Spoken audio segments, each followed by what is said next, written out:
কলেজে গিয়ে বন্ধু অপেক্ষা করবে আর বাড়িতে এসে লোক জড়ো কেন এত, সবই বলবো আজকে ব্লগে। সকালে মাঠে গিয়ে হ্যান্ডস্ট্যান্ড প্র্যাকটিস করছিলাম, কিন্তু আমি হয়ে গেলাম হ্যান্ডস্ট্যান্ড।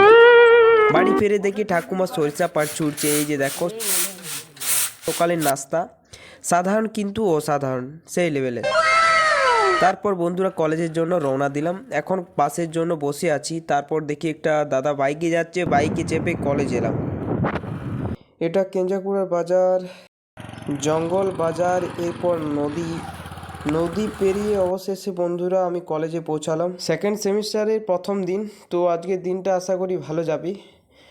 লাকটা খারাপ, তোর খাবার নাই, তোর ভাগ্যে খাবার আনিনি রে আজকে বেশি ছেলে মেয়ে আসার দরকার, কিন্তু ক্লাসরুম ফাঁকা ফাঁকা। টিফিন টাইমে 15 টাকায় ঘুগনি মুড়ি আনলিমিটেড ছিল, খেয়ে নিলাম। তারপর দুটো ক্লাস শেষ করে আবার বেরিয়ে গেলাম।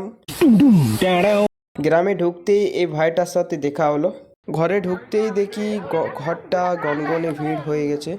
এটা কারণ হচ্ছে আজকে আমার সেই ছোট দাদুর মারা গেছে, তাই আজকে তিথি ভাত পালন করা হবে। রাত্রেবেলায় পোস্ত দিয়ে ডাল দিয়ে ভাত খেয়ে নিলাম। 3 দিন পরে ভাত খাচ্ছি, তো অনেক ভালো লাগছিল।